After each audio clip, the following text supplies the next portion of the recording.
Hello everyone, আমার ছোট্ট একটি মিনি ব্লগে তোমাদের সবাইকে স্বাগত। আজ ধনতেরস।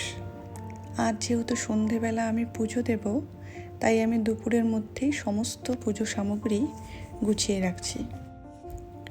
যেহেতু আদ্যা রয়েছে আর ওকে নিয়ে সমস্ত কাজ একেবারে করা সম্ভব নয়, তাই যতটুকু পারছি এগিয়ে রাখছি।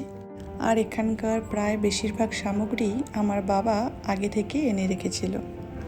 আজ যেহেতু পুজোর জোগাড় যন্ত্র করতে অনেকটাই সময় লেগে যায়, তাই আজকের খাবারটা আমাকে বিকেলেই খেতে হয়েছিল। এদিকে বিকেলের দিকে আমি ভাত খাচ্ছিলাম, আর ওইদিকে আদ্যা আমাকে হাতে সবুজ শাক দিয়ে খেতে বলছিল। শাক খাবো না এখন আমি, এটা রান্না করা শাক না তো, হে ভগবান, কাঁচা পাতা শাক দিছে আমাকে। আচ্ছা ঠিক আছে, এটা খাবো, আচ্ছা ঠিক আছে, শাক খাবো। সকালে প্রদীপ ধুয়ে শুকোতে দিয়েছিলাম, এসে দেখলাম সেটা প্রায় শুকিয়ে গেছে। কিছুদিন আগেই অ্যামাজন থেকেই পার্সেলটা এসেছিল, আর পার্সেলে এসেছিল আমার একটা ড্রেস। আর যেহেতু আমি ঠিক করেছিলাম যে এই ড্রেসটা আমি ধনতেরাসের দিনই পরবো, তাই এটাকে আজকেই খুললাম। সারাদিনে শরীর এত ক্লান্ত ছিল যে ড্রেসটা পাওয়ার পরেও মুখে হাসি আসছিল না। ড্রেসের কোয়ালিটি অ্যান্ড প্রিন্ট দুটোই ভালো এসেছিল। তবে ড্রেসটা পরে আমার মনে হয়েছে যে এটা হয়তো আর কদিন পরে যখন একটু শীত শীত আসবে তখন পরলে বেটার হবে। এরপর সন্ধে হয়ে এলে বাবা বাইরে জমপ্রদীপ জ্বালিয়ে দিয়েছিল। বাড়ির প্রবীণ ব্যক্তি এই জমপ্রদীপ জ্বালালে সেটাকে নাকি শুভ মানা হয়। আমরা যারা পুজো অর্চনা করতে ভালোবাসি তারা হয়তো এই ধনতেরাসের গল্পটা জানো।